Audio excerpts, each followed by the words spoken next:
Muchas gracias, señor presidente. Señor presidente del Congreso de la República, don José William Zapata. Señoras y señores miembros de la mesa directiva, señoras y señores congresistas de la República, ciudadanos del Perú, muy buenas tardes. Mi agradecimiento al Parlamento Nacional por permitir que el día de hoy me dirija al país para informar sobre los lamentables hechos sucedidos el 5 de marzo. Tal como fue en todo momento mi determinación, y así lo demuestra este oficio,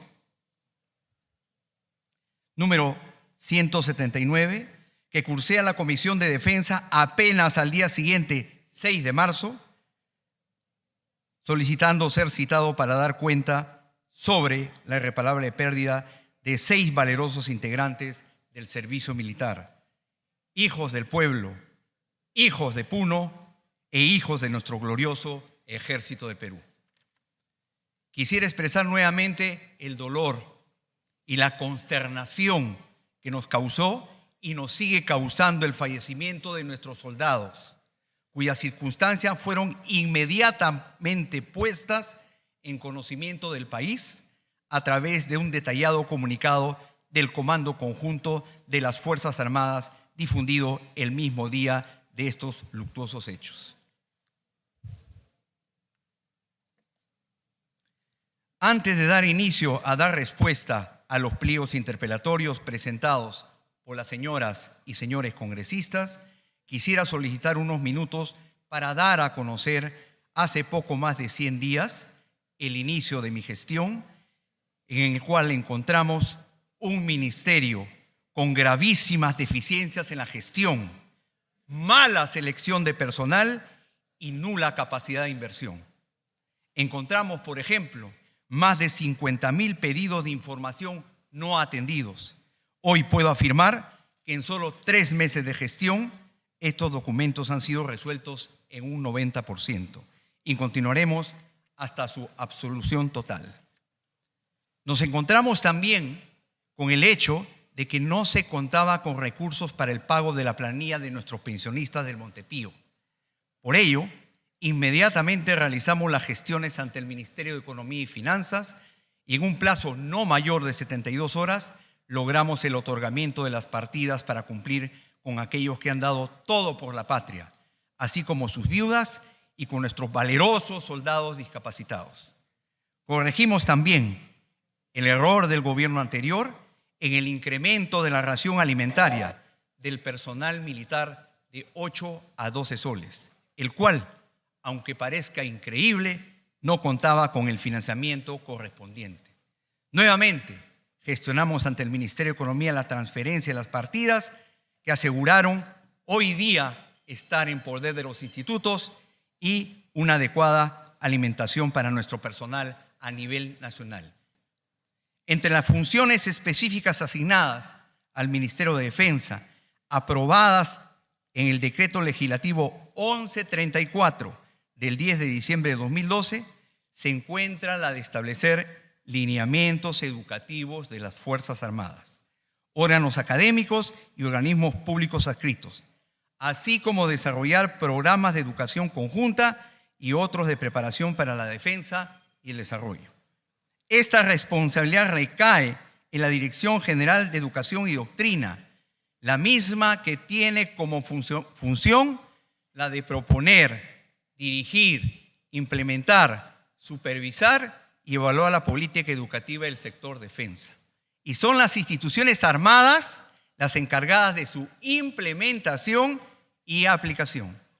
Cabe señalar que la preparación y formación militar se basa en un modelo educativo enfocado en competencias, valores y preparación física, impartido a través de los comandos y direcciones de educación y doctrina de las instituciones armadas.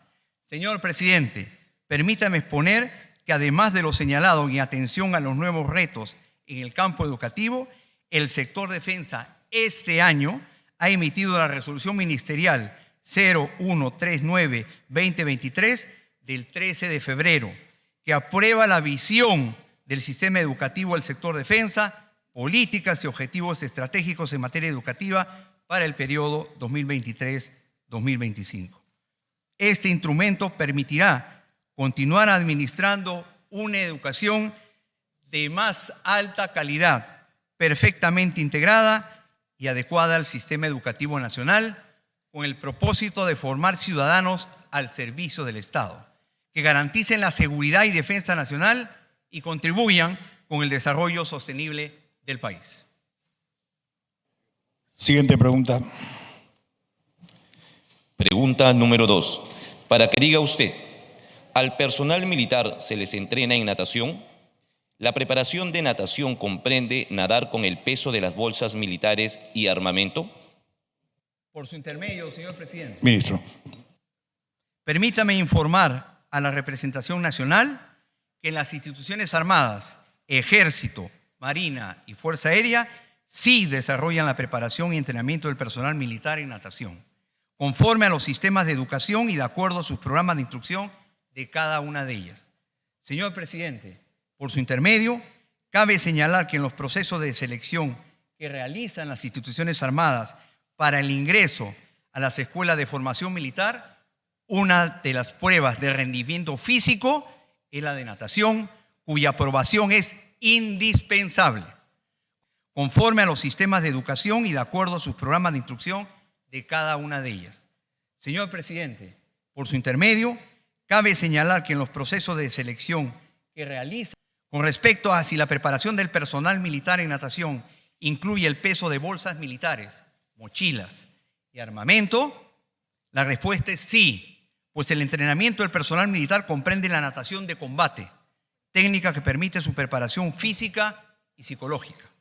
Las instituciones armadas en sus programas de instrucción y entrenamiento para el personal del servicio militar voluntario comprenden la práctica de natación de combate en las unidades donde se dispone de piscinas o lugares adecuados para el tipo de entrenamiento de acuerdo a lo dispuesto en el manual de entrenamiento físico-militar correspondiente. Sí, se realizaron trabajos de inteligencia previos al desplazamiento táctico al mando de los jefes de patrulla, motivo por el cual el movimiento y desplazamiento de tropas se ejecutó en horas de la madrugada, con la finalidad de evitar el contacto con la población que se encontraba en la zona bloqueando los puentes.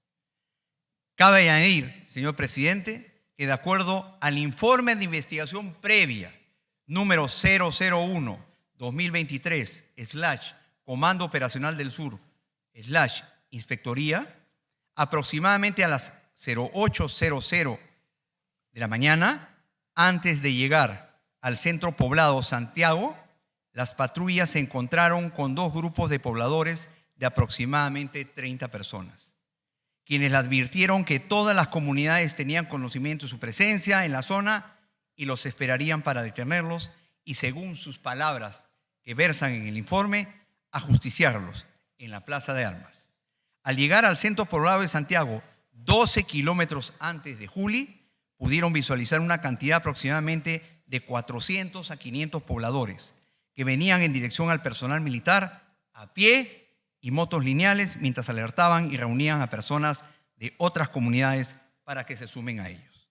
El citado informe mencionado precisa que pese a la verbalización y los intentos de la turba, desista de sus intenciones violentas, esta inició un ataque desmedido contra el personal militar, lanzando piedras, avellanas, palos y herramientas, empleando a personas altamente vulnerables como escudo humano y procediendo a acercar a las patrullas.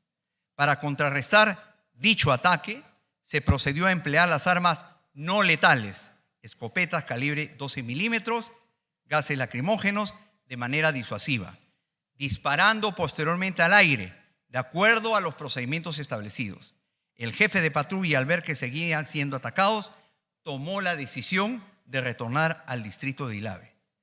Al llegar al centro poblado Ocoña, las patrullas se percataron de la presencia de grandes cantidades de personas en la parte superior y en la falda de los cerros, así como en la vía carrozable. Habiendo quedado rodeados, fueron atacados con el resultado de efectivos con lesiones en el cuerpo y algunas cabezas rotas, razón por la cual el jefe de patrulla decidió cruzar el río. Cabe precisar, señor presidente, y por su intermedio al Parlamento Nacional, que en horas de la madrugada, antes de iniciar el desplazamiento, las patrullas habían efectuado el pasaje de río con una cadena humana que permitió atravesar el personal con seguridad. Sin embargo, en esta ocasión, la población exacerbada se encontraban lanzando piedras, avellanas y proyectiles con ondas y guaracas al personal que realizaba la misma maniobra para cruzar el río.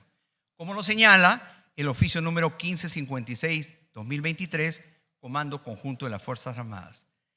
Estos hechos ocasionaron que algunos miembros de las patrullas se suelten de la cadena humana y sean llevados por la corriente. Señor presidente, con respecto al tema de inteligencia, quisiera aprovechar la oportunidad de la pregunta para informar a la representación nacional que el presupuesto asignado para el presente año fiscal, así como los años anteriores, está únicamente destinado para cubrir las actividades de inteligencia que se desarrollan en la zona del Brain. Para la parte de las direcciones de inteligencia de las Fuerzas Armadas y del Comando Conjunto, no se ha considerado el presupuesto.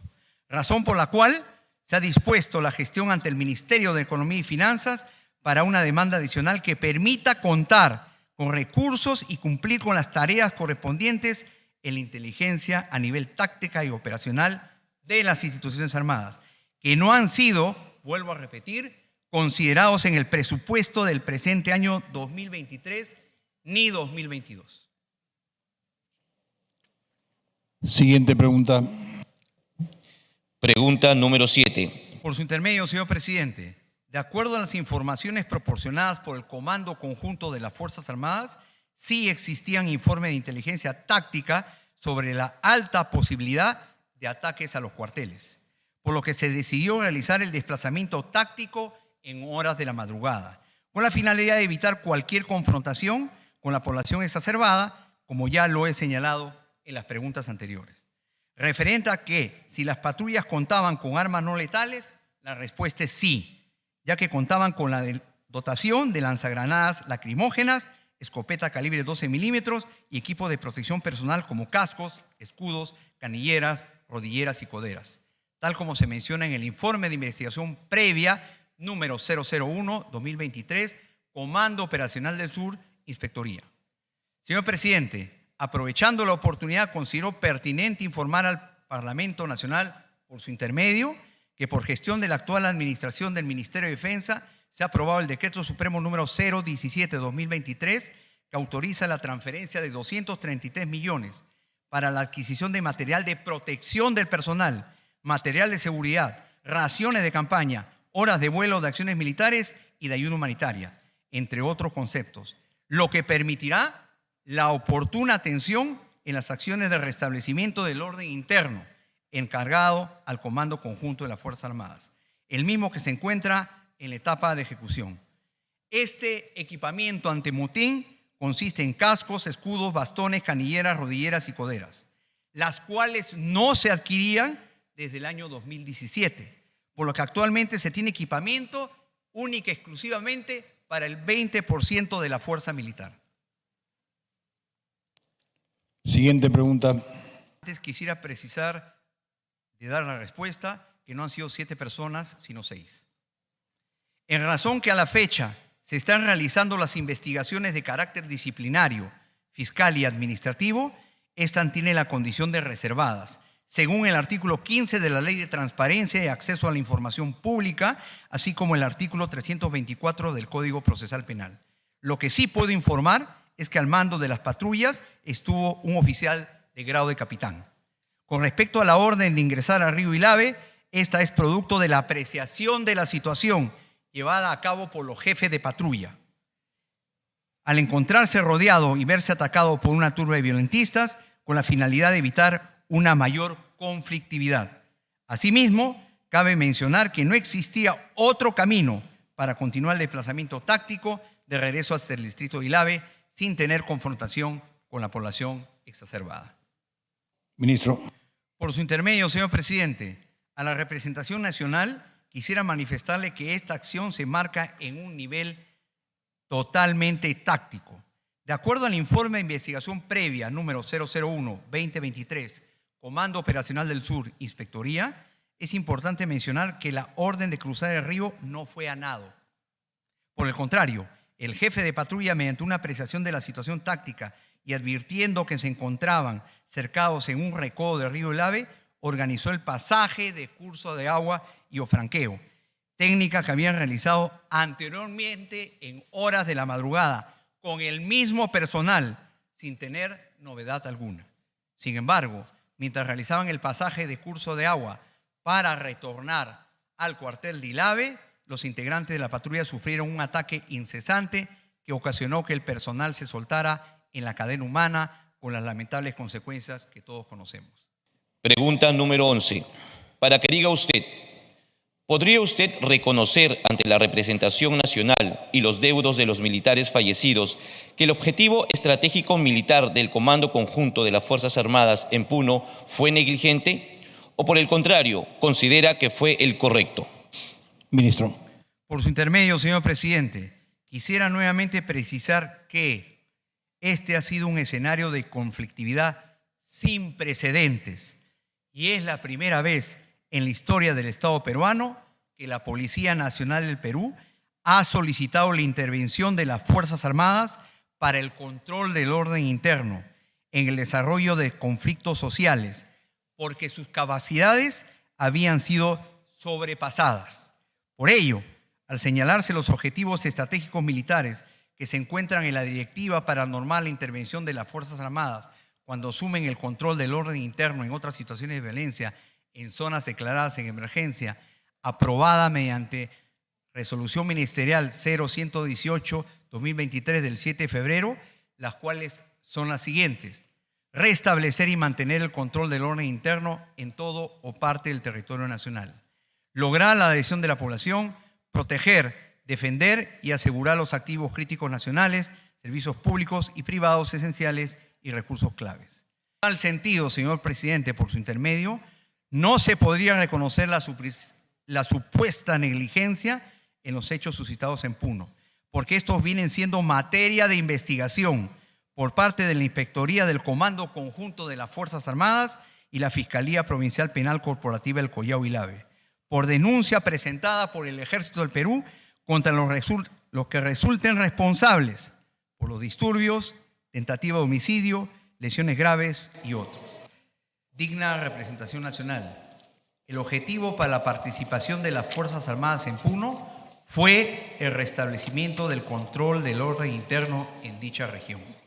Para ello, a propuesta del Ministerio del Interior, se emitió el Decreto Supremo número 018-2023 PCM del 5 de febrero de 2023 que declaró el estado de emergencia y encargó el control del orden interno a las Fuerzas Armadas, con apoyo de la Policía Nacional, a petición de la Policía Nacional de Perú, al considerar que sus capacidades habían sido sobrepasadas.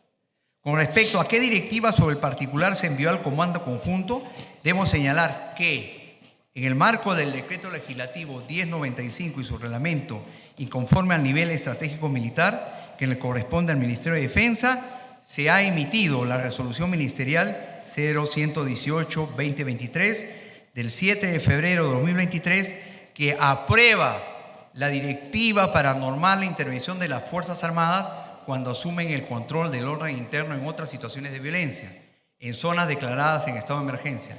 La misma que ha sido formulada y propuesta por el Comando Conjunto de las Fuerzas Armadas de acuerdo a ley. Sin embargo, permítame aclarar a la representación nacional que el Ministerio de Defensa no aprueba los planes de nivel operacional ni tácticos.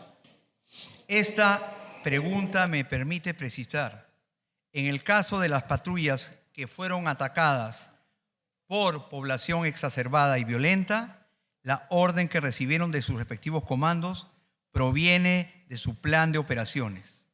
Fue la de realizar un desplazamiento táctico desde el distrito de Ilave hasta el distrito de Juli, con la misión de reforzar la seguridad de dicha base temporal, de acuerdo a lo expresado en el informe de investigación previa remitido por el Comando Conjunto a través del Comando Operacional del Sur, previa número 001-2023 Comando Operacional del Sur, Inspectoría, formulado por la Inspectoría del Comando Operacional del Sur.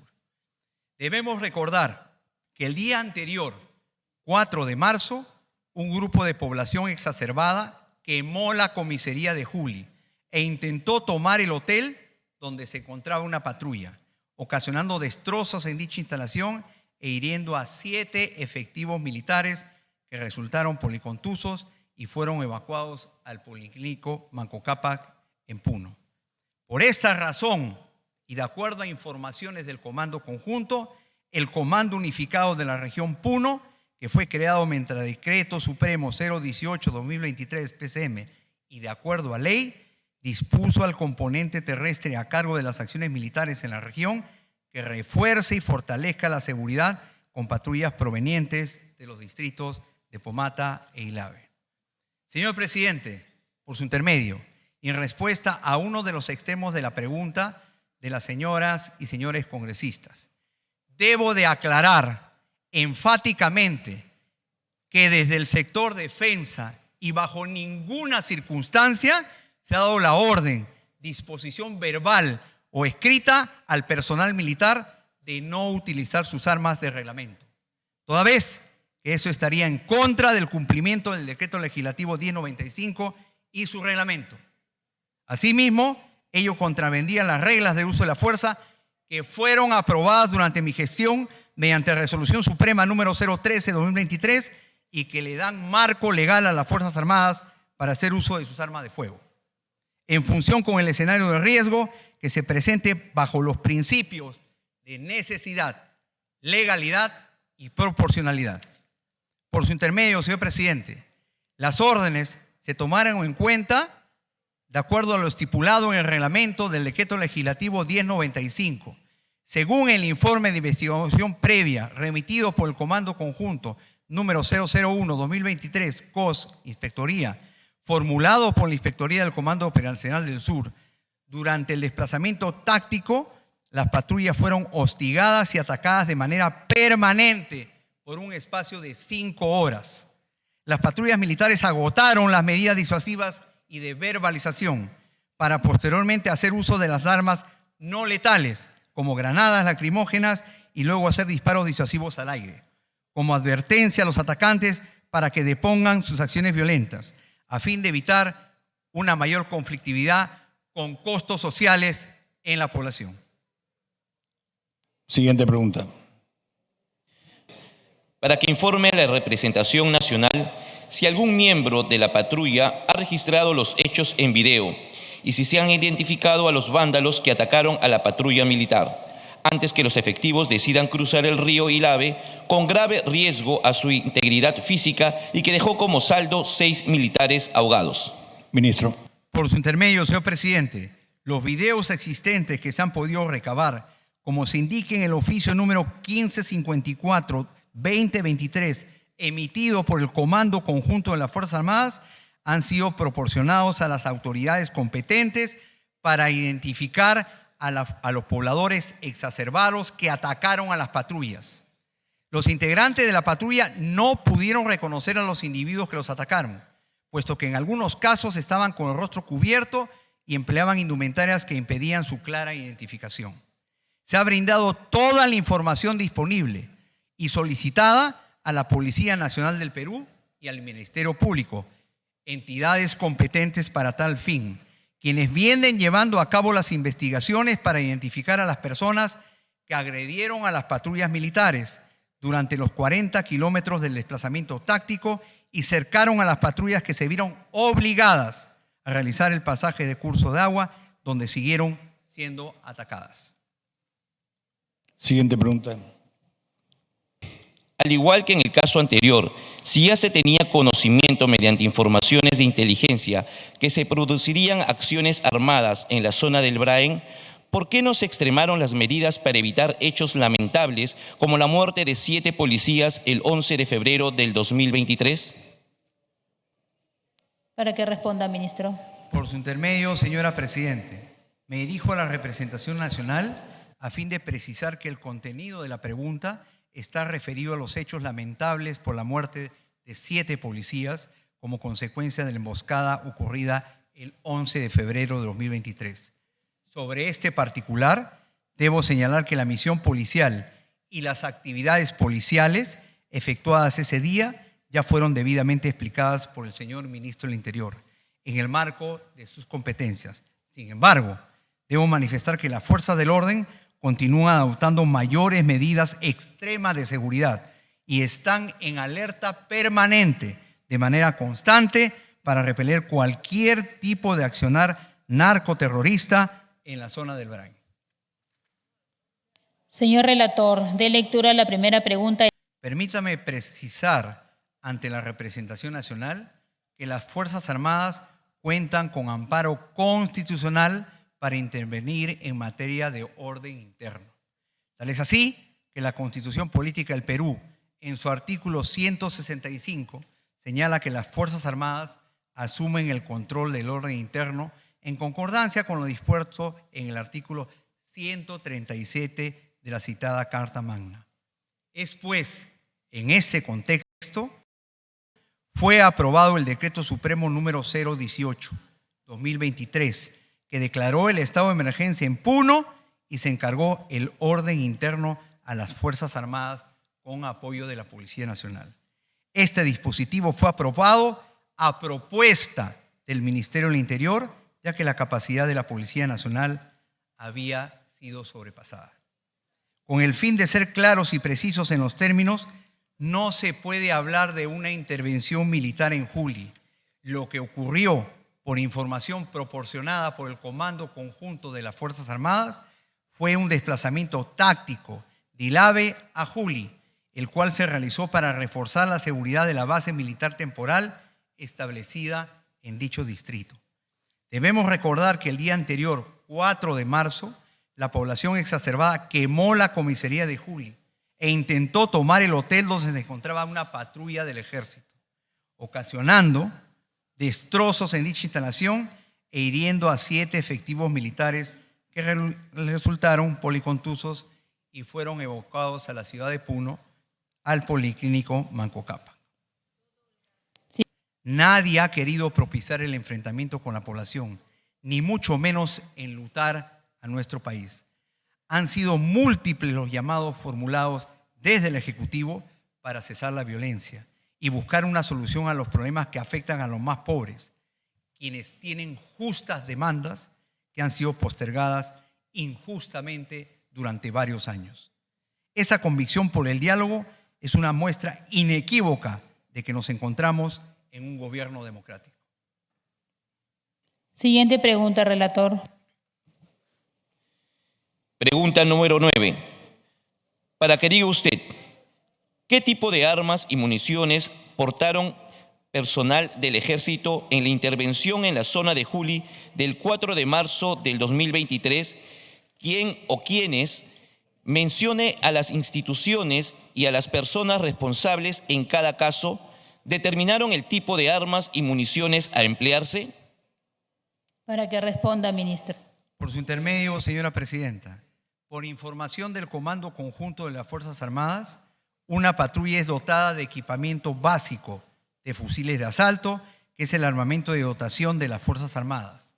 Asimismo, dispone de armas no letales, como lanzagranadas lacrimógenas, escopetas calibre 12 milímetros, de perdigones de goma y equipo de protección personal, como cascos, canilleras, rodilleras y coderas. Este equipamiento es producto del planeamiento que realiza la 4ª Brigada de Montaña, que establece la organización de la patrulla y el equipamiento que ésta debe de usar de acuerdo a la misión a desarrollar.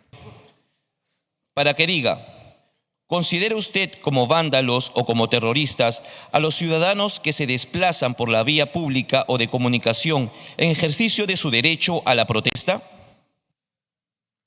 Para que responda, ministro. Por su intermedio, señora Presidente, para manifestar a la representación nacional que de ninguna manera los ciudadanos que se desplazan por una vía pública en el ejercicio de su derecho a la protesta son considerados como vándalos, ni mucho menos pueden ser también considerados como terroristas.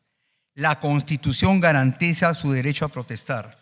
Lo que no garantiza la Constitución ni está permitido por las leyes es perpetrar actos de violencia como atacar una instalación militar o policial, incendiar oficinas públicas, tomar carreteras o intentar tomar aeropuertos en nuestro país, sino también de la emergencia nacional que atravesamos como consecuencia de las lluvias intensas. Por su intermedio, señora presidenta, señoras y señores congresistas, soy un hombre de fe y de Estado, con formación castrense y 40 años de servicios a nuestro país. Hoy, como ministro de Defensa, lo único que puedo asegurar es que trabajaré hasta el último día que pueda contribuir con mi patria, con las mismas convicciones y vocación de servicio que lo he demostrado a lo largo de mi vida. Muchas gracias. Señores congresistas, el ministro ha concluido en absolver todos los pliegos interpelatorios, por lo tanto se dará inicio al debate.